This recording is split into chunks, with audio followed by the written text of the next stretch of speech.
Bonjour à tous, bienvenue sur la chaîne Parcourir vers la lumière, ici Teddy. Nous revoilà pour un nouveau message. Je ne fais pas de vidéo aujourd'hui.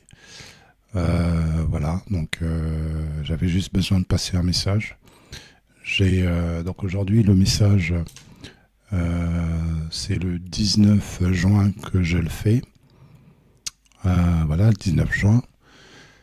Alors, mon message, l'intitulé, je l'ai intitulé tout simplement Rapprochez-vous du Seigneur. Alors, c'est déjà un message que je voulais délivrer depuis un petit moment. J'attendais avant de le livrer. Maintenant, j'ai senti que je devais le livrer là, maintenant. Voilà.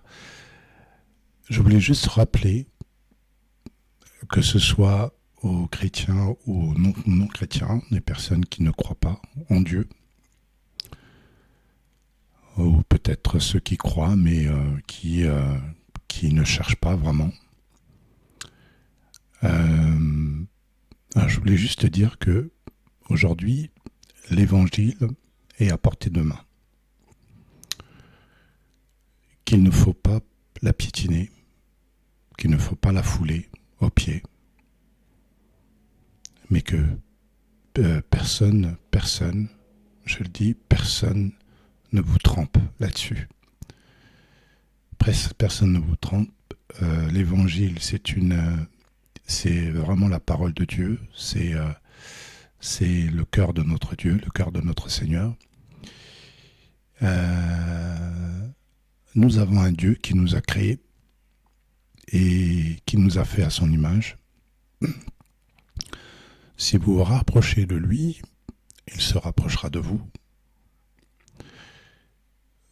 Ce n'est pas que de l'imaginaire des gens, ce n'est pas que des fables, ce n'est pas des fables, ce n'est pas de l'imagination. Je dis pas que, non, ce n'est pas du tout des fables ni de l'imaginaire de gens qui sont épris par un esprit d'hallucination ou je ne sais quoi, commencer à prêcher la parole et parler de Dieu.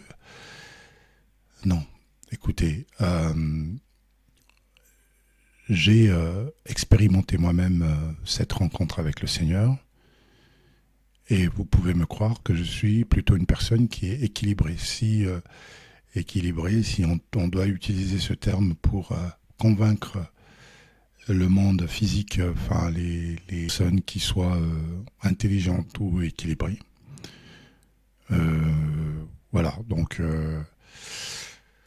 il y a des choses que ce monde ne saurait expliquer, de manière parce que c'est des choses qui sont spirituelles. D'ailleurs, le Seigneur l'a rappelé assez souvent quand il prêchait, quand il avait son ministère et qui guérissait, qui parlait de l'évangile. Il y a beaucoup de pharisiens qui ne comprenaient pas ce qu'il disait. Donc oui, normal, parce que ils étaient plutôt des enfants de la chair. Donc voilà, forcément, parce que ce monde ne croit que ce qu'il voit. Donc c'est un voile aujourd'hui qui permet en même temps, donc ce voile-là, puisqu'on ne voit pas, on ne croit que ce qui existe, ce que l'on peut palper, ce qu'on peut voir dans le monde physique, ce qu'on peut voir physiquement. C'est voilà. Donc alors qu'il y a des choses qui se passent aussi dans un monde spirituel. Donc ce voile permet, en quelque sorte, moi c'est comme ça que je le vois, c'est que c'est un voile qui permet en même temps de nous préserver de ce qui n'est pas visible, donc tout ce qui est activité spirituelle et tout, et qui permet aussi en même temps de pouvoir croire, d'avoir ce fondement qui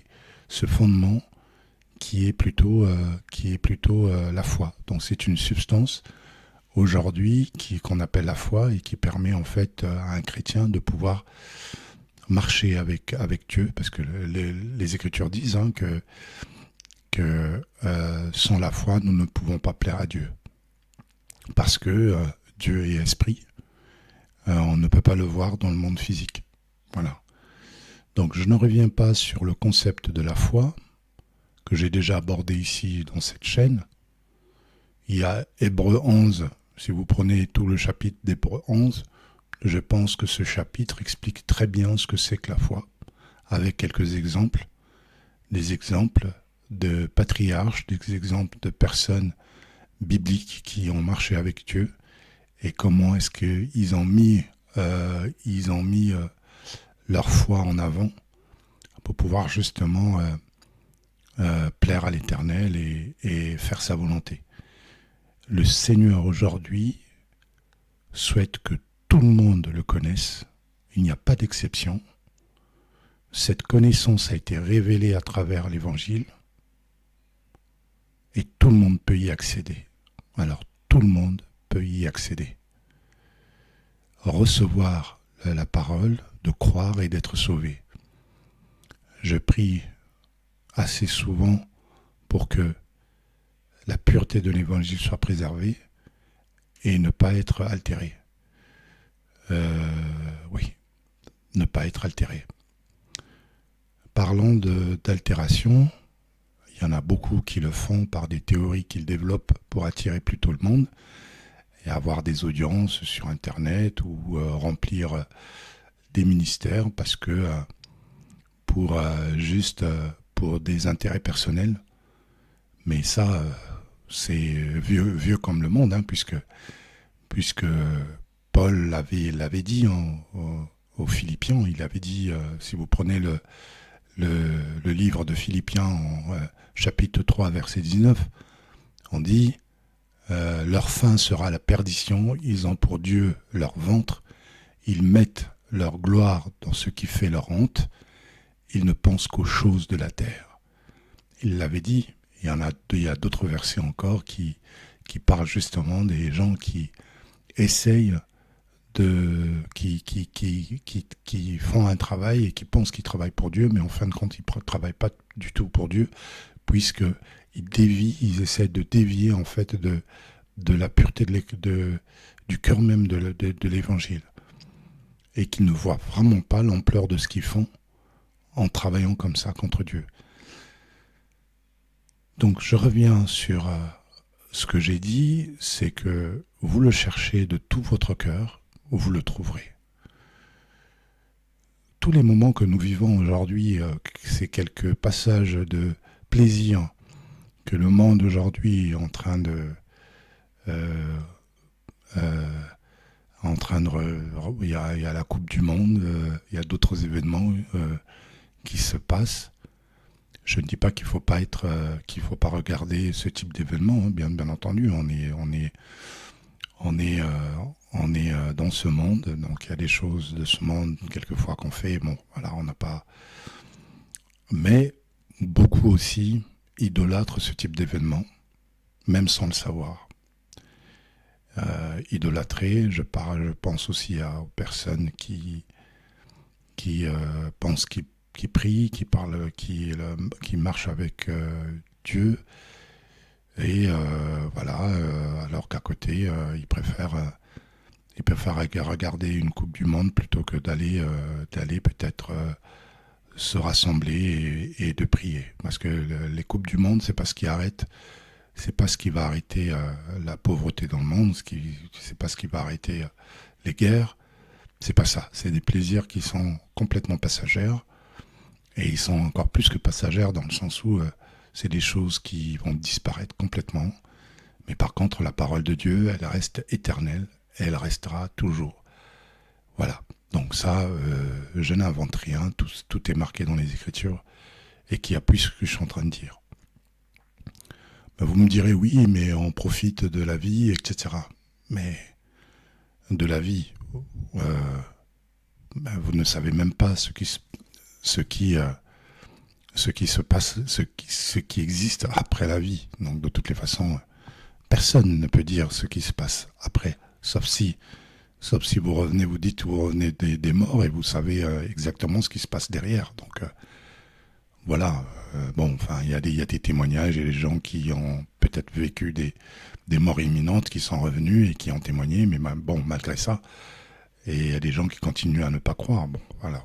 Donc, voilà, revenons sur l'évangile, qui est le plus important dans mon message. L'évangile, c'est quoi? L'évangile, aujourd'hui, c'est la bonne nouvelle. C'est la révélation de l'amour de notre Créateur par son précieux Fils unique qu'il a donné au monde pour être sauvé. Au monde, je dis bien au monde, c'est marqué. Au monde, c'est pas une nation. Oui, le monde, c'est pas qu'une seule nation, c'est le monde entier. Même les peuples, même les nations qui souffrent aujourd'hui de la famine ou de la pauvreté, des maladies, etc. Eux aussi sont concernés. Il n'y a pas un esprit d'esprit plus fort dans telle ou telle région du monde qui exclurait les gens d'être sauvés par le Christ. Il n'y a qu'un seul Dieu. Il n'y a pas un Dieu pour l'Occident, il n'y a pas un Dieu pour l'Afrique, il n'y a pas un Dieu pour l'Amérique, il n'y a pas un Dieu pour l'Asie. Il n'y en a qu'un seul. Donc, il n'y a pas un seul Dieu pour les riches, par exemple aussi. Il n'y a pas un Dieu pour les pauvres. C'est des mensonges. S'il y a des gens qui véhiculent ce type d'informations, c'est des mensonges que l'humanité a inventés dans les cultures, peut-être. Des cultures démoniaques qui enferment les gens, peut-être, et qui les persuadent de ne pas chercher la vérité. Parce qu'on va leur dire qu'il y a différents types de vérité. C'est pas vrai. Je rappelle ce qui est indiqué dans les Écritures. Nous n'avons pas à combattre contre la chair et le sang. Ça, je vous invite à les lire et de lire toute la Bible. Donc, il n'y a pas une Bible pour une telle région non plus. Pourquoi je parle de ça? Parce que j'ai un message d'un frère qui m'a d'ailleurs touché là-dessus. Et c'est un frère, je pense que le nom c'est David Hernandez. C'est un Américain, donc un frère qui a une chaîne, qui a d'ailleurs aussi une chaîne YouTube, et qui devait aller au Nigeria. Donc le Seigneur lui avait demandé d'aller au Nigeria pour pouvoir aller évangéliser et aller guérir les gens, etc.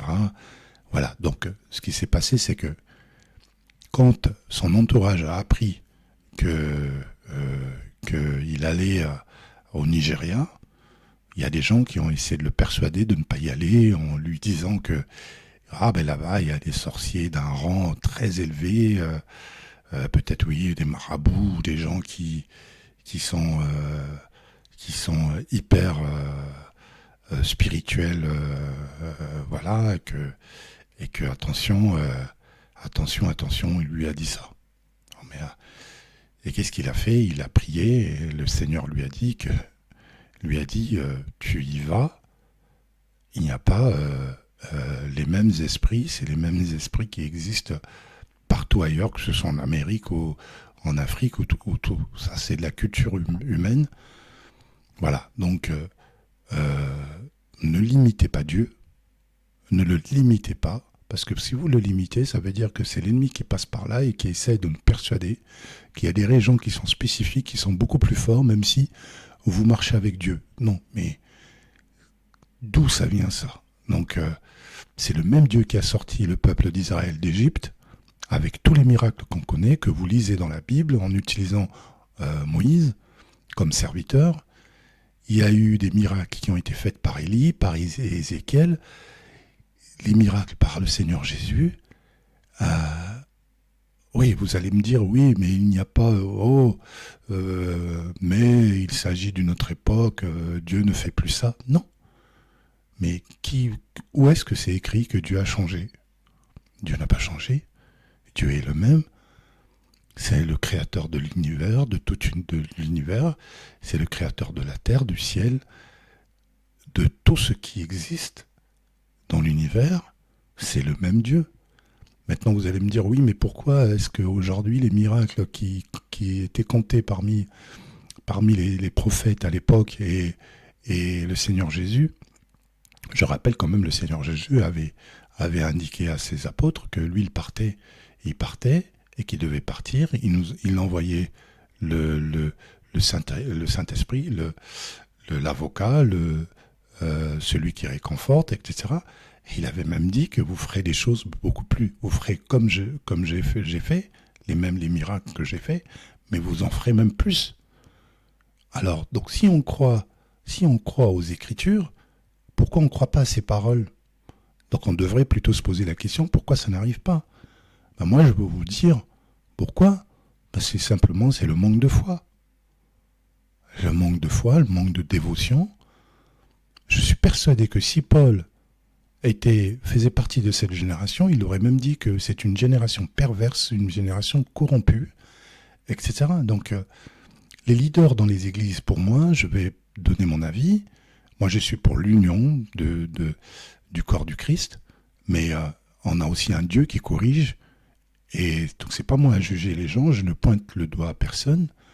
C'est pas moi le juge, mais simplement, je dis ce que je constate de manière générale, c'est que les leaders, pour moi, les leaders dans les églises doivent revenir à leur statut de serviteur et de s'humilier devant Dieu. Aujourd'hui, on compte beaucoup plus d'apôtres et des titres d'apôtres aujourd'hui que de vrais serviteurs. On court après des titres. C'est pas le titre qui va sauver les autres. Le Seigneur nous demande d'être compatissant, d'avoir de la compassion, de la charité, de l'amour envers son prochain, de s'unir. Voir les autres, c'est marqué. Vous lisez Colossiens, c'est marqué, voir les autres comme étant au-dessus de vous. Au-dessus de vous. Ça veut dire que on doit se considérer comme étant des serviteurs. Et le plus grand sacrifice que peut faire une personne, d'ailleurs le Seigneur Jésus-Christ l'a dit, dans les Écritures, c'est de donner sa vie, de se donner sa vie pour les autres. Est-ce qu'aujourd'hui, si on réfléchit, est-ce qu'aujourd'hui on serait prêt à donner sa vie pour des frères, pour un frère? Posez-vous la question. Pourquoi? Peut-être parce qu'on ne croit pas assez au Seigneur, ou on ne croit pas assez à notre Dieu. Donc si vous arrivez à ce type d'attitude et de vous humilier et de pouvoir aimer les autres et d'apporter les autres le soutien, quel que soit, même si vous avez un match de foot que vous devez voir, il y a un frère qui vous appelle, qui a besoin de vous, bah oui, c'est ça. Il faut voir là où vous priorisez, en fait.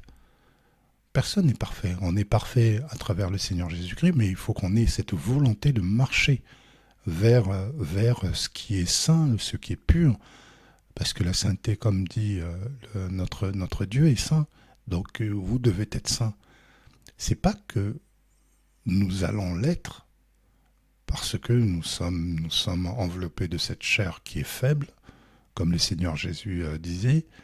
La chair est faible, l'esprit a la volonté, mais la chair est faible.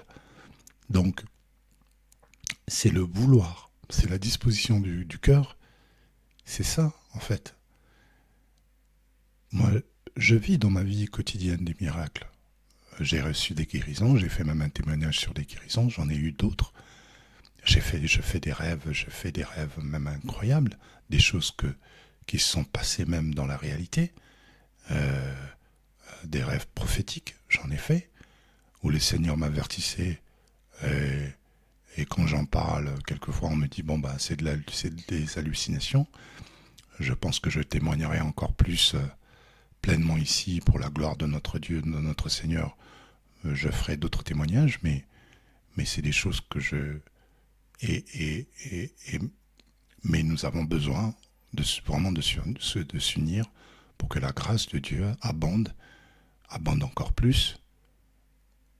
Et je suis persuadé que si nous arrivons à cette dévotion-là, à marcher à chercher vraiment sa face, son cœur, nous verrons beaucoup plus de choses qui vont arriver.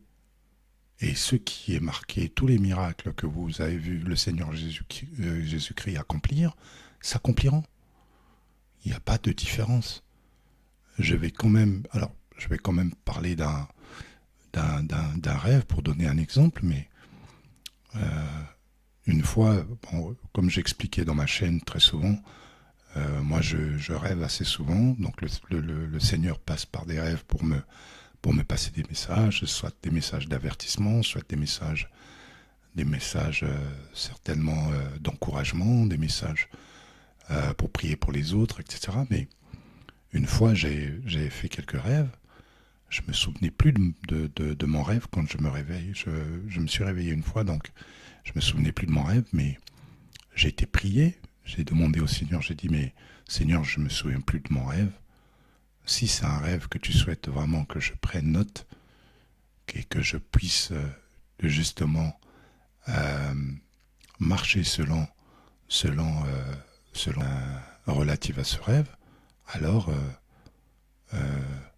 fais en sorte que je puisse m'en souvenir, que je puisse me souvenir de mon rêve, que tu puisses me donner aussi l'interprétation du rêve. Et donc moi j'ai commencé ma prière comme ça, et au fil de fil en aiguille, j'ai continué à élaborer dans ma prière, mais je me suis rendu compte au bout d'un moment, mais c'est incroyable, je me suis rendu compte que dans ma prière, le Seigneur me rappelait mon rêve dans ma prière. C'est-à-dire qu'au moment où je prononçais les mots, je me suis rendu compte seulement après que, mais en fait, et donc, il y avait quelques mots qui étaient utilisés, enfin, je ne sais pas comment l'expliquer, mais dans ma prière, j'utilisais des phrases qui rappelaient, en fait, des choses de mon rêve. Et donc là, du coup, je me suis même arrêté de prier. Je me suis dit, mais je me souviens de mon rêve, et je l'ai dit dans ma bouche. Et je me suis souvenu non seulement de mon rêve, mais en même temps, dans ma prière, j'avais l'interprétation de mon rêve. Vous voyez, tout ça pour dire que le Seigneur nous connaît tellement bien. Il nous connaît, c'est notre Créateur, c'est lui qui nous a créés. Il connaît la profondeur de nos pensées, il nous connaît très bien, il sait exactement ce que l'on veut, ce qu'on désire, il sait exactement, il a mis l'interprétation de mon... Donc aujourd'hui, il n'y a même pas besoin d'aller voir quelqu'un qui va interpréter votre rêve. Le Seigneur, on a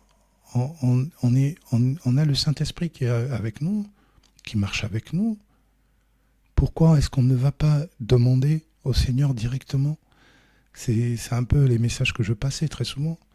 Donc aujourd'hui, le pouvoir qu'a, la puissance qu'a notre Seigneur, c'est la même puissance. Voilà, donc ça c'est un exemple. J'en ai d'autres, des témoignages. Voilà, l'écriture. Hein. Donc aujourd'hui, si vous prenez Matthieu 7, verset 7, c'est marqué « Demandez et l'on vous donnera, cherchez et vous trouverez, frappez et l'on vous ouvrira ». C'est exactement ça. Cette phrase, elle veut dire quoi ? C'est il y a un moment, si vous cherchez, même vous cherchez avec votre cœur, de comprendre ce qui se passe, même dans le monde, de comprendre, de vous comprendre, même vous-même. Il y a le Seigneur qui peut vous comprendre. Voilà, donc plus on se rapproche du Seigneur, moi aujourd'hui, j'ai même l'impression de jouer un rôle, comme un acteur qui doit porter un costume et qui doit agir comme si ce n'était pas le vrai moi. Je sais que le vrai moi, c'est vraiment dans l'identité du Christ. Voilà, donc j'ai eu d'autres rêves où je me voyais complètement différent. Le Seigneur me l'a montré. Je ferai certainement un témoignage là-dessus une autre fois, mais je vais le soumettre au Seigneur. Mais voilà, donc je sens vraiment qu'il y a beaucoup de choses que nous ne comprenons pas encore. Nous nous basons sur des choses qui sont physiques, mais il y a des choses spirituelles que nous ne comprenons pas. Quand vous avez cette écriture, donc le Jean 8, verset 32, qui dit « Vous connaîtrez la vérité et la vérité vous affranchira », je pense que ce verset est beaucoup plus profond que ce que l'on lit. Hein, vous connaîtrez la vérité et la vérité vous affranchira. C'est-à-dire qu'elle est beaucoup plus profonde qu'on l'imagine. Tout est dans la parole de l'Évangile, hein, ça c'est clair, je n'en sors pas, mais il y a une profondeur spirituelle que seul le Saint-Esprit peut nous y emmener, et uniquement selon sa volonté, selon la volonté de notre Seigneur. Je pense que tout le monde n'a peut-être pas les mêmes rencontres. Après, peut-être que ça dépend du niveau de foi, ça dépend peut-être de le niveau de dévotion que nous avons, mais il n'y a que seul le Seigneur qui sait. Le Seigneur qui sait comment est-ce qu'il distribue les dons à chacun. Voilà, donc tout ça pour dire que dans les Écritures, il y a une certaine profondeur. Et quand je vois des pubs même que je vois sur YouTube et qui disent « Oui, lisez la Bible, si vous lisez la Bible toutes les semaines, que vous lisez la Bible, vous allez devenir un expert sur la parole de Dieu », je rigole parce que ça, c'est une preuve que les gens ne comprennent pas ce que ça veut dire. Ils n'ont pas compris ce que c'est que des Écritures, la Bible, ce que renferme la Bible. C'est un peu de limiter Dieu. Vous ne comprenez pas la Bible par une simple intelligence humaine. Après, bon, je me dis en même temps, je me réjouis quand même parce que bon, je me dis ça encourage quand même les gens de lire la parole et que l'évangile se fasse connaître. Pourquoi pas? Ensuite, il n'y a que le Seigneur qui sait et où aller chercher les âmes et comment aller les chercher. La profondeur des ténèbres n'est pas un obstacle pour le Seigneur Jésus. Il l'a démontré. Les voies de l'Éternel sont impénétrables, donc quelle que soit la situation de chaque personne, il y a des personnes qui peuvent jouer à ce jeu-là, d'essayer de lire la Bible toutes les semaines et d'essayer de la mémoriser, et peut-être qu'à un moment, le Seigneur saura comment aller les chercher. Voilà, il y a toujours une possibilité.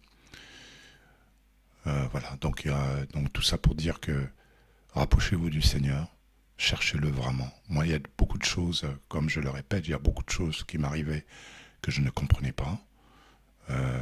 Je voyais même des choses que je ne pouvais expliquer. Et jusqu'à ce que je fasse aussi la rencontre de certains frères comme Kevin Zadaya. Kevin Zadaya, c'est quelqu'un qui est connu, qui a sa chaîne. Mais en fait, beaucoup de choses qu'il dit, et du coup, quand je l'écoutais, je me suis dit, mais c'est exactement ce que j'ai vécu. Et oui, il y en a beaucoup certainement qui doivent le prendre pour un fou, ou beaucoup qui doivent le prendre pour quelqu'un, bon, voilà, qui profite de gens. Mais je suis persuadé qu'il y a beaucoup de personnes qu'on pense qu'effectivement qui marchent avec Dieu. Ce ne sont peut-être pas ces personnes, on peut être très surpris. Et voilà, donc, voilà. Donc rapprochez-vous du Seigneur Jésus et il accomplira des choses pour vous. C'est une certitude. Voilà, donc c'est le message que je voulais passer, tout simplement. Je vous souhaite une excellente journée, un excellent week-end pour à tous.